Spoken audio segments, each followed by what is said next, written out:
आज सर्वप्रथम हम ध्यान से इस सत्र की शुरुआत करेंगे। जो भी साधक, ध्यानी, मास्टर, गुरु नानक नाम लेवा, गुरु नानक से प्रेम करने वाले इस सत्र में जुड़ चुके हैं, उनसे विनम्र निवेदन है वो अपने हाथों को क्रॉस कर लें, पैरों को क्रॉस कर लें, आंखें बंद करके अपनी आती जाती सांस के साथ एक हो जाएं।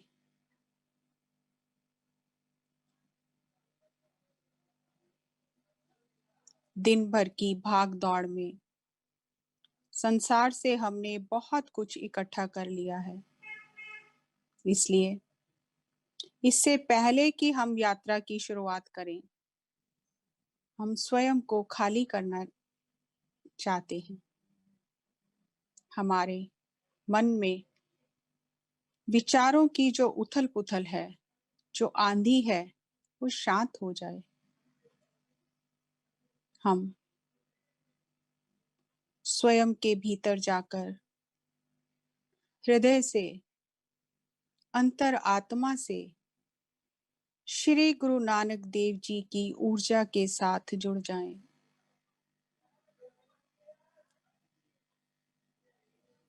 गुरु नानक, नानक, गुरु नानक। गुरु नानक देव जी ने सृष्टि में, संसार में आकर सत्य नाम का चक्र फिराया। उस सच्चे अकाल पुरख परम पिता परमात्मा का नाम जो सदा सदा युगों युगों से सत्य है, आज भी सत्य है, युगों के आदि में भी सत्य था, आने वाले समय में भी सत्य रहेगा। उस सत्य नाम का चक्र सारी सृष्टि में फिराया, सबको उस सत्य नाम से जोड़ा।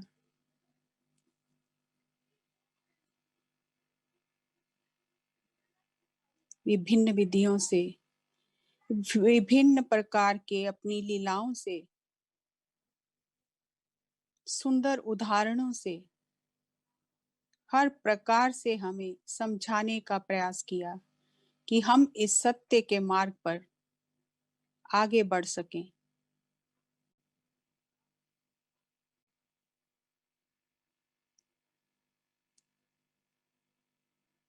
आप सभी बहुत भाग्यशाली हैं जो श्री गुरु नानक देव जी की ऊर्जा से अपने हृदय को जोड़ रहे हैं।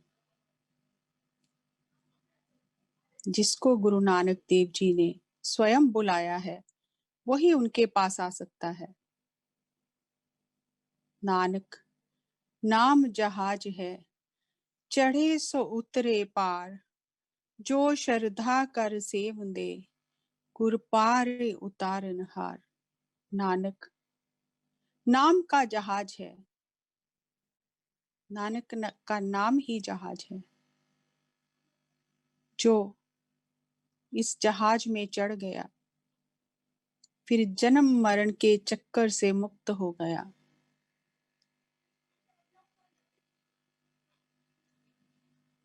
और जो शुद्ध हृदय से श्रद्धा करके गुरु को मन में याद करता है, तो भी गुरु उसकी बाह पकड़ लेता है, उसे पार उतार देता है।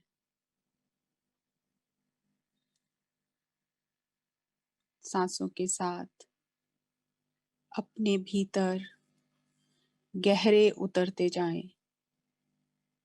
आती हुई सांस, जाती हुई सांस।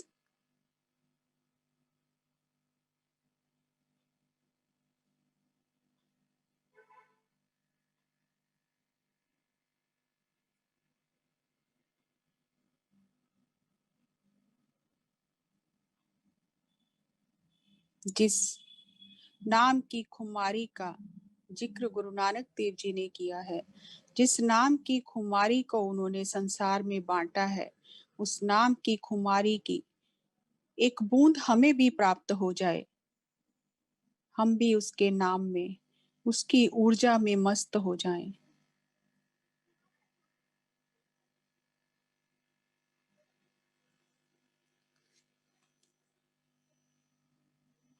Last 2 minutes.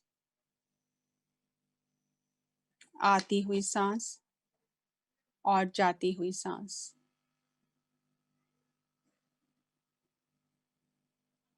सांसों के साथ रहें।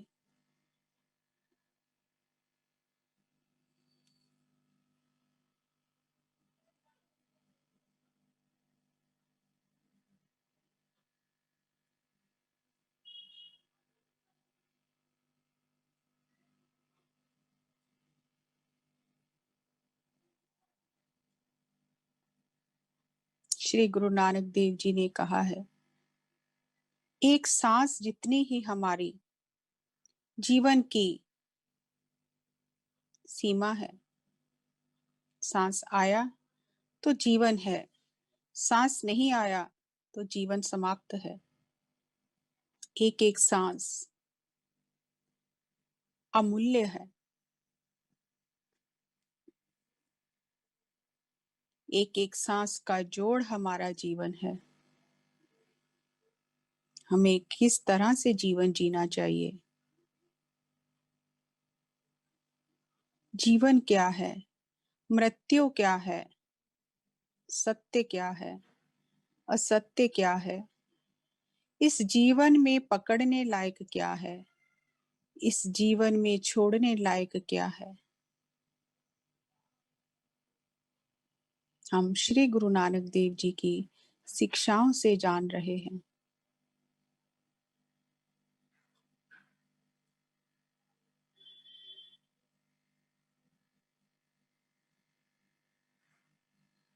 Last 1 minute. सांसों के साथ रहें।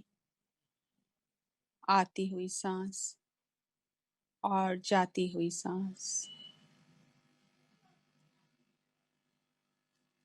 सांसों के साथ अपने भीतर यात्रा करें।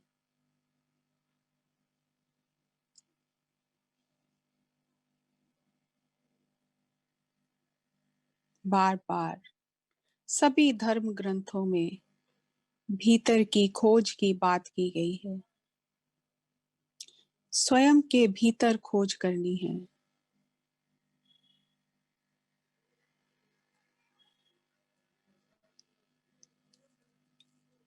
Last 30 seconds.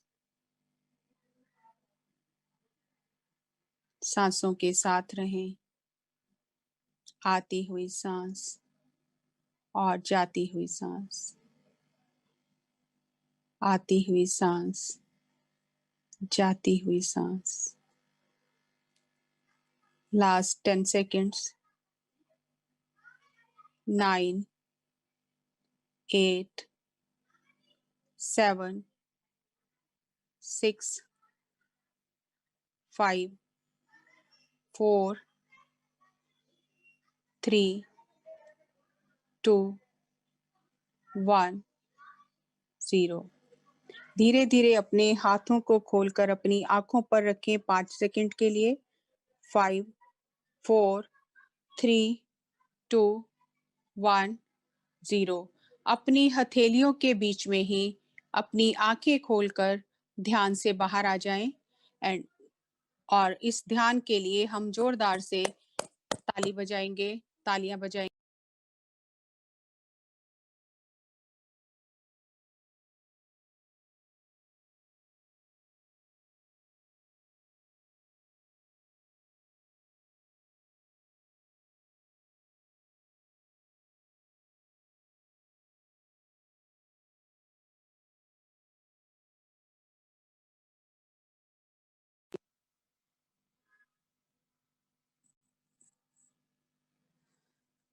प्यारे मित्रों, आज के इस सत्र में हम आगे की यात्रा पर चलते हैं।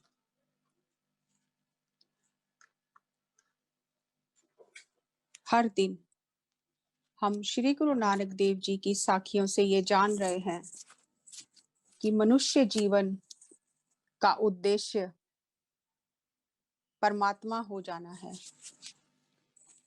और उसके लिए उन्होंने हमें सरल सुगम मार्ग बताया है।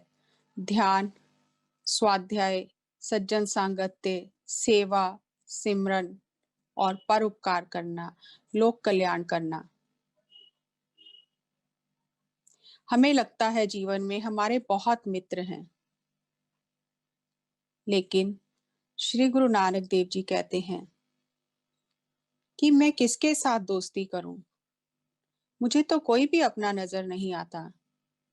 ये सारा संसार, ये सारे मित्र तो छोड़ देते हैं, एक ना एक समय पर सब छोड़कर चले जाते हैं। तो मैं इस संसार में किसके साथ दोस्ती करूं? मेरा मित्र कौन है इस संसार में? मेरा सच्चा मित्र कौन है? माता पिता हमें जन्म देते हैं, एक समय पर छोड़ देते हैं। भाई बहन, पति पत्नी, मित्र जो भी हम बनाते हैं, एक समय में उनका हमारा साथ छूट जाता है। तो फिर सच्चा मित्र कौन है? श्री गुरु नानक देव जी कहते हैं, सच्चा मित्र वो परमात्मा है, सच्चा मित्र गुरु है, सच्चा मित्र हमारे साथ जो हमारी सांसें चल रही हैं, वो हमारी सच्ची मित्र हैं, जो सदा हमारे साथ रहती हैं। अगर हम उस परमात्मा के साथ अपना नाता जोड़ लें, उसके साथ दोस्ती कर लें, तो फिर किसी और दोस्ती की जरूरत नहीं। परमात्मा के साथ दोस्ती करने के लिए हमें बाकी सारी जो हमारी दूसरी झूठी दोस्तियां हैं, उन्हें मन में बसाना नहीं है। मन में हमें उस परमात्मा को बसाना है, मन में उस परमात्मा की याद को रखना है और संसार में रहते हुए सारे काम करने हैं। तो उस परमात्मा के साथ हमारी मित्रता हो जाएगी, हमारी दोस्ती हो जाएगी। श्री गुरु नानक देव जी एक गांव में गए और वहां श्री गुरु नानक देव जी को कोई भी बैठने नहीं दे रहा था। लोगों ने श्री गुरु नानक देव जी को उस गांव में बैठने नहीं दिया, उन्हें उठा दिया। श्री गुरु नानक देव जी जंगल की तरफ चले गए। जंगल में एक कुटिया देखकर गुरु जी उस कुटिया के भीतर प्रवेश कर गए। उस कुटिया में से बहुत गंदी बदबू आ रही थी। एक कुष्ठ रोगी वहां विलाप कर रहा था। मर्दाने ने कहा, गुरु जी, यहाँ तो बहुत बदबू आ रही है, कैसे रात कटेगी? गुरु जी ने कहा, कोई बात नहीं। उस कुटिया में श्री गुरु नानक देव जी ने शब्द उच्चारण किया, परमात्मा का गायन किया। जैसे ही उस कुष्ठ रोगी ने श्री गुरु नानक देव जी की वाणी सुनी, उसका मन शांत हो गया। उसने श्री गुरु नानक देव जी के चरणों में शीश निवाकर कहा, गुरु जी, मेरे पास तो दिन में पशु पक्षी भी नहीं आते हैं, मैं बहुत दुखी हूँ, मुझे मेरे घर वालों ने घर से निकाल दिया है। आपने मेरे पास आकर मुझे कृतार्थ किया और मेरा रोग दूर कर दिया है। दोस्तों, गुरु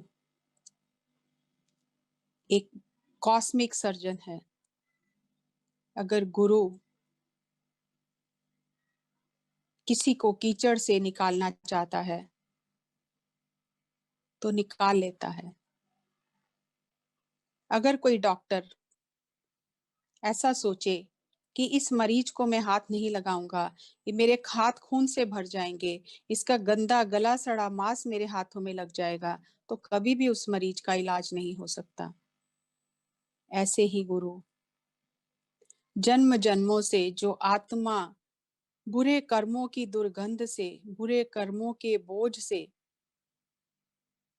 दब गई है, भर गई है, जो उसका हिस्सा गल रहा है, गुरु उस हिस्से को निकालकर उसे शुद्ध कर देता है। इसीलिए श्री गुरु नानक देव जी ने कहा, किसके साथ दोस्ती की जाए? दुख के समय तो अपने भी साथ छोड़ देते हैं, कोई भी साथ नहीं देता है। उस कुष्ठ रोगी की जब देह कंचन जैसी हो गई तो वो दौड़कर गांव में गया और उसने जाकर गांव वालों को कहा कि जिस फकीर को आपने बैठने नहीं दिया, उस फकीर ने देखो मेरी देह कितनी सुंदर कर दी है। गांव वालों को अपनी भूल का एहसास हुआ और वो गुरु नानक देव जी के पास आकर क्षमा याचना करने लगे कि हे फकीर साईं, हमें क्षमा कर दो, हमसे बहुत बड़ी भूल हुई है, हमारा कल्याण करो, हमारा उद्धार करो। गुरु तो दया का सागर है, परोपकारी है, उसने परोपकार के लिए ही जीवन धारण किया है। श्री गुरु नानक देव जी ने वहां उन्हें सत्य का उपदेश दिया, सत्संग शुरू किया। सुबह शाम वहां सत्संग होने लगा। लोग गुरु नानक देव जी के उपदेशों को अपने जीवन में धारण करने लगे और अपने जीवन को धन्य करने लगे। हमें दोस्ती गुरु के साथ करनी है। गुरु के साथ की हुई दोस्ती हमेशा हमें इस लोक में भी और परलोक में भी हमारा साथ देती है। बाकी सारी दोस्तियां झूठी हैं। एक बार श्री गुरु नानक देव जी जब दूसरे गांव में गए तो वहां पर एक दुनीचंद नाम का खत्री रहता था।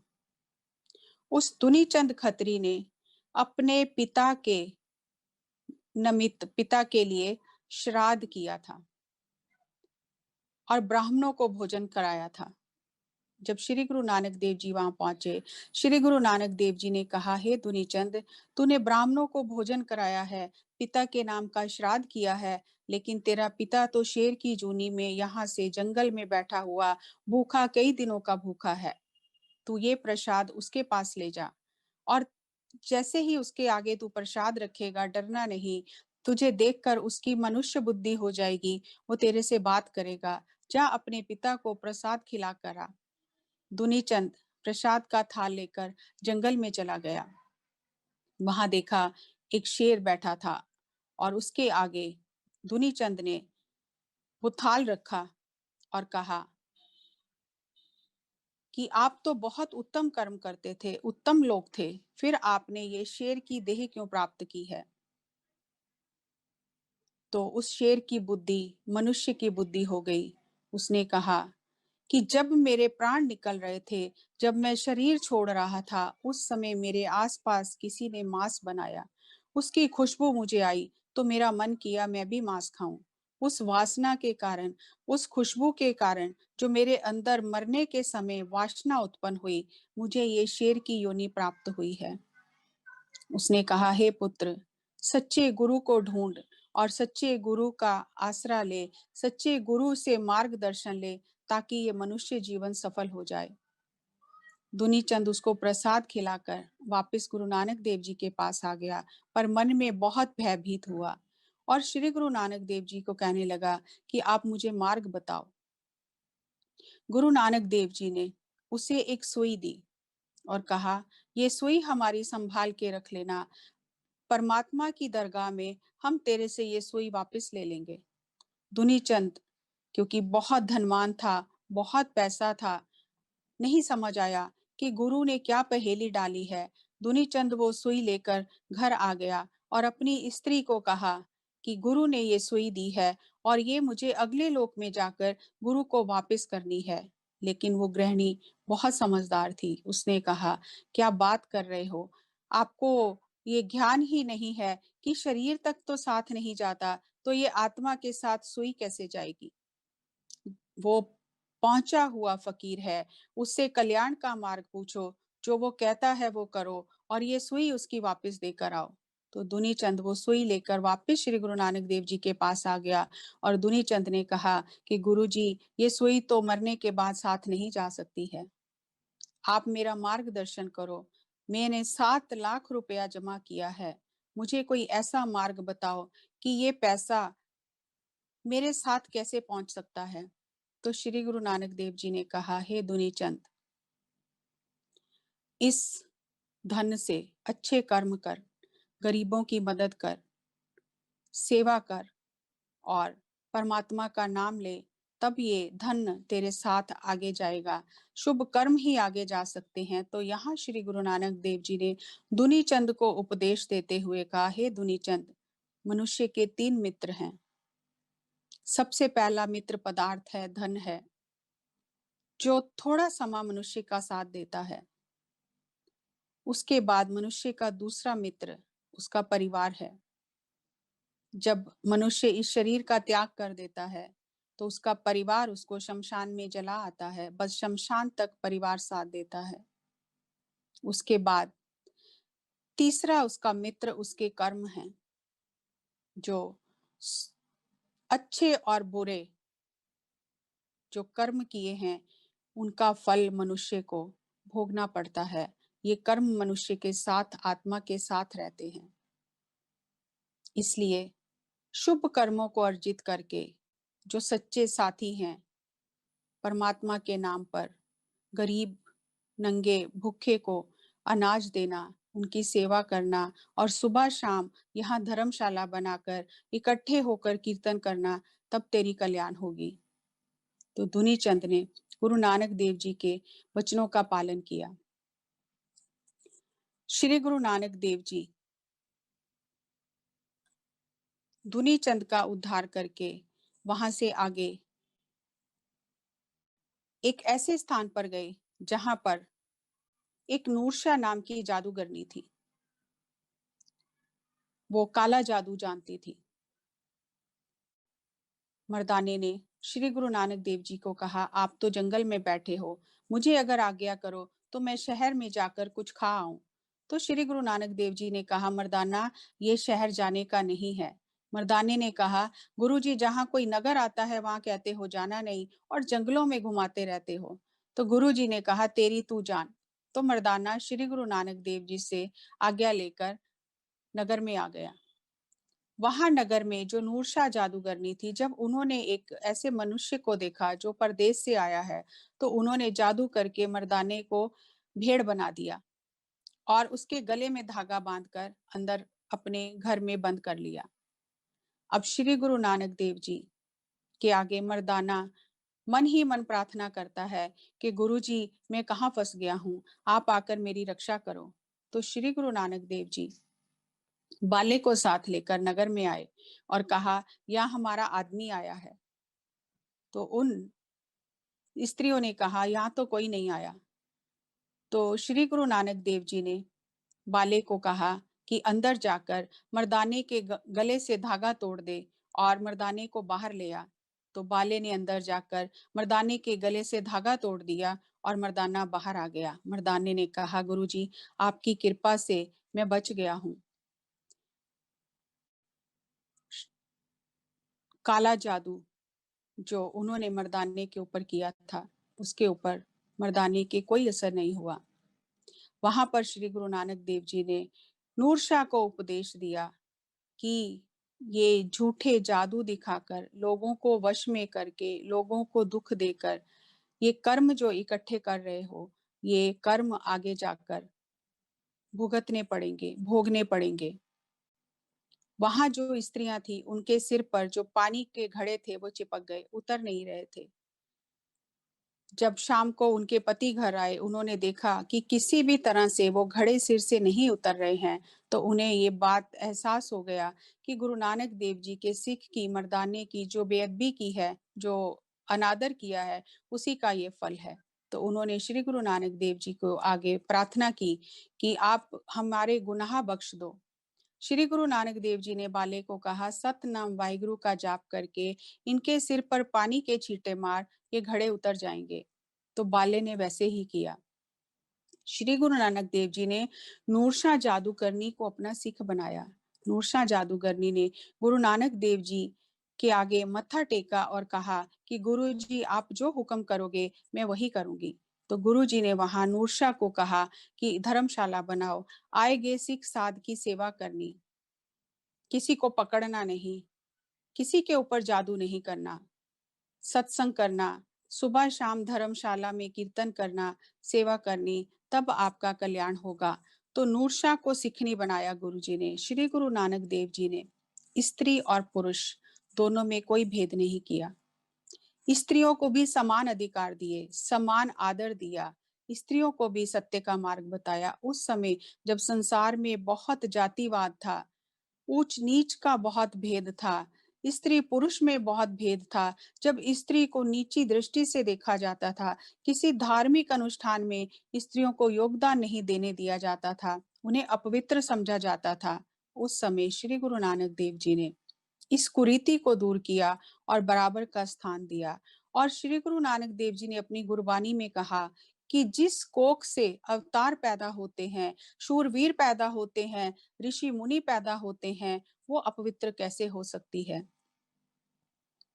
जैसे आम घरों में हम देखते हैं कि जब बच्चा पैदा होता है तो सूतक माना जाता है, कोई मर जाता है तो भी मुतक माना जाता है, और उस समय के रिवाज के अनुसार लोग उसके घर में नहीं जाते थे, पानी नहीं पीते थे कि यहाँ अपवित्रता हुई है। श्री गुरु नानक देव जी ने कहा कि बच्चे को जन्म देने से या कोई आत्मा शरीर कर छोड़कर चली जाए तो कोई अपवित्रता नहीं है, क्योंकि जन्म और मरण का खेल तो पल पल हो रहा है। नए जीव पैदा हो रहे हैं और कुछ संसार को छोड़कर जा रहे हैं। जो जल है, जल में भी जीव हैं, अन्न में भी जीव हैं, सब जगह जीव हैं। और अपवित्र वो है जिसके मन में सत्य नाम का, करतार का सिमरन नहीं है, वो अपवित्र है। और ये जो आप ऊपर का सूतक मान रहे हो, ये सूतक सूतक नहीं है। असल में सूतक तो अंदर हमारे भीतरी अंगों को लगा हुआ है। तो श्री गुरु नानक देव जी ने वहां बताया कि मन को लालच का सूतक लगा हुआ है, आंखों को पराये धन और तन को देखने का सूतक लगा हुआ है, कानों को निंदा सुनने का सूतक लगा हुआ है। हमें इससे बाहर आना है। और जब तक हृदय में उस परमात्मा का, उस सच्चे सत्य का निवास नहीं होता, तब तक सूतक नहीं उतरता। जब तक मनुष्य को आत्मज्ञान नहीं होता, तब तक उसका सूतक नहीं उतरता। ज्ञान से, आत्मज्ञान से ही ये सूतक उतर सकता है। इसलिए स्त्री अपवित्र नहीं है। जो भी उसके शरीर में कुछ घटना काल चक्र के हिसाब से, घटना के हिसाब से जो बदलाव होता है, उसके कारण भी वो अपवित्र नहीं है। ये तो सृष्टि के सृजन में सहायक है, ये तो सृजन का सूत्र है। और अगर स्त्री ना हो तो सृष्टि कैसे आगे चलेगी। तो श्री गुरु नानक देव जी ने अपनी वाणी में कहा कि वो जननी, वो माता धन्य है जो शूरवीरों को जन्म देती है। वो माता धन्य है जो अवतारी पुरुषों को जन्म देती है। उस माता को भी धन्य कहा, बराबर का दर्जा दिया। और श्री गुरु नानक देव जी ने कहीं भी, किसी भी जगह, चाहे लोगों ने उनके साथ कैसा भी व्यवहार किया हो, अपशब्द नहीं बोले। सही असल मायने में फकीरी क्या है, कोई दे उसका भी भला, जो ना दे उसका भी भला। एक गांव में श्री गुरु नानक देव जी गए तो लोगों ने उन पर बहुत कंकड़ पत्थर मारे और उन्हें बैठने नहीं दिया। श्री गुरु नानक देव जी ने कहा, मर्दाना ये गांव बसता रहे। और वहां से दूसरे गांव चले गए। दूसरे गांव के लोगों ने श्री गुरु नानक देव जी की बहुत सेवा की और कुछ दिन गुरु नानक देव जी वहां रहे। और वहां से जब चलने लगे तो गुरु नानक देव जी ने कहा, मर्दाना ये गांव यहाँ से उजड़ जाए। तो मर्दाने ने कहा, हे बाबा नानक, तेरे दरबार में बहुत अन्याय देखा है। जहां तो बैठने की जगह भी नहीं मिली, इतना अपमान हुआ, वहां आपने कहा ये गांव बसता रहे, और जहां इतनी सेवा हुई है आपने कहा ये गांव उजड़ जाए। तो श्री गुरु नानक देव जी ने कहा, मर्दाना पहले गांव के लोग जिस जगह जाएंगे वहां के लोगों को भी खराब करेंगे, तो बुराई एक जगह पर टिकी रहे तो ही ठीक है। और दूसरे गांव के लोग जिन्होंने सेवा की है, सिमरन, सत्संग, भजन किया है, इस गांव के लोग जिस जगह जाएंगे, इनकी संगत से, इनके सानिध्य में अनेकों लोगों का उद्धार हो जाएगा। जहां भी जाएंगे ये अपने गुणों की खुशबू फैलाएंगे। इसलिए ऐसा कहा है। गुरु नानक देव जी ने मान अपमान, सुख दुख को एक जैसा माना, सबके कल्याण की बात की, सबके मंगल की, सब सुखी रहें, आनंदित रहें, कोई दुखी ना हो, वो संदेश दिया, करुणा का संदेश दिया। श्री गुरु नानक देव जी ने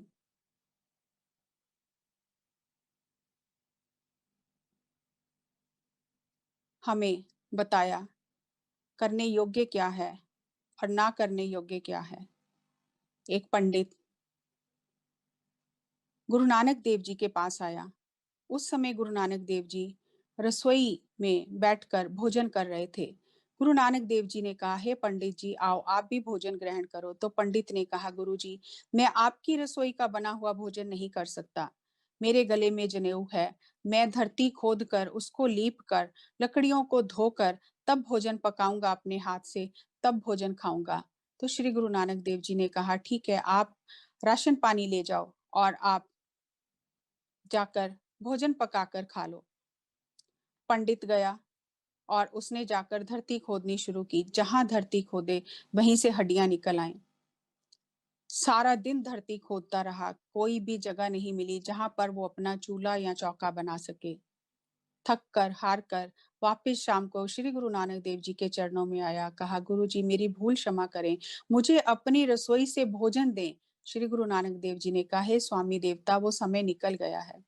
वहां श्री गुरु नानक देव जी ने उस पंडित को उपदेश दिया कि ये जो तुम लकड़ियां धोकर चूल्हा बनाते हो और अपना अन्न पकाते हो, लेकिन तुम्हें ये तो पता नहीं है कि ऊपर की स्वच्छता जो कर रहे हो, उससे भीतर की स्वच्छता का कुछ लेना देना नहीं है। ऊपर की स्वच्छता शरीर के साथ ऊपर ही रह जाती है, लेकिन भीतर जो हमारे भीतर के कुरीतियां हैं, जो हमारे भीतर अस्वच्छता है, उसे दूर करना है।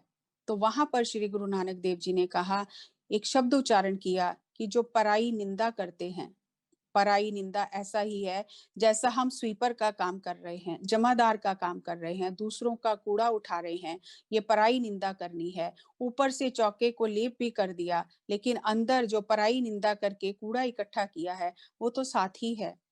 धोखा देना, हत्या करनी, कसाईयों वाले काम करने, जीव हत्या करनी, ये मुर्दा खाने के समान है। ऊपर से स्वच्छता होने पर भी अगर भीतर से हमारे अंदर दूसरों को धोखा देने की वृत्ति है, तो वो स्वच्छता नहीं है। झूठ बोलना ऐसा ही है जैसे हम गंदगी खा रहे हैं, मैला खा रहे हैं।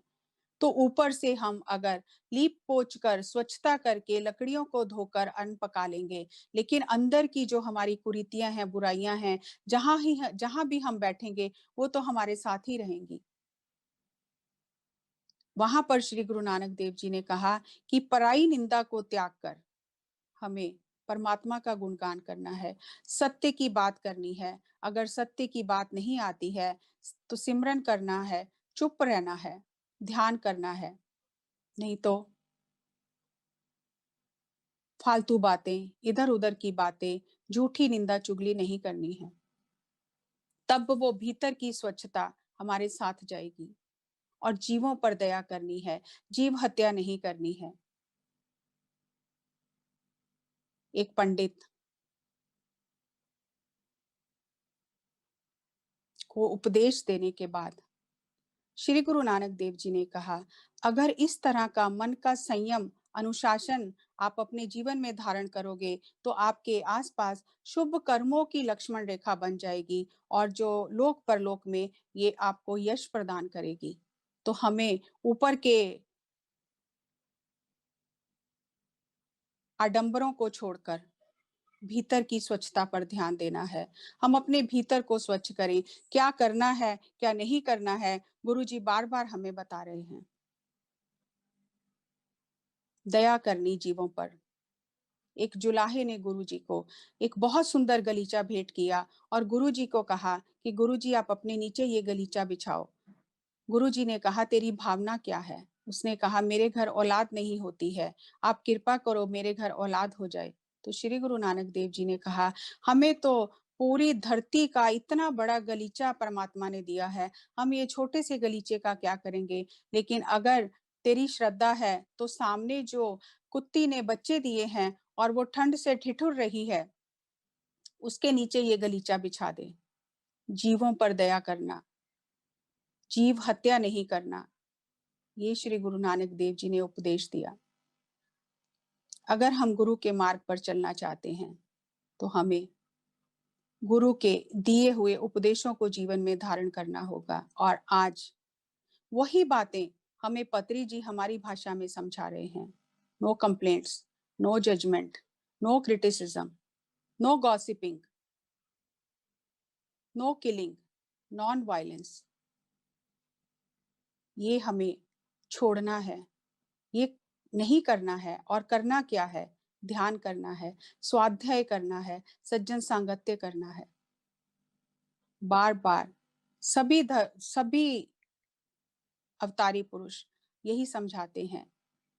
क्या छोड़ने लायक है, क्या पकड़ने लायक है, वो हमें दिखाते हैं, दूध का दूध पानी का पानी करके दिखाते हैं, ताकि हम समझ जाएं और हम अपने जीवन में उन उपदेशों को उतारकर उनके अनुसार जीवन जीकर जीवन में आगे बढ़ें। हम भी दया को धारण करें, सत्य को धारण करें। उसके लिए सांसों के साथ एक हो जाएं, आंखें बंद कर लें। आती हुई सांस, जाती हुई सांस, सांसों के साथ एक हो जाएं।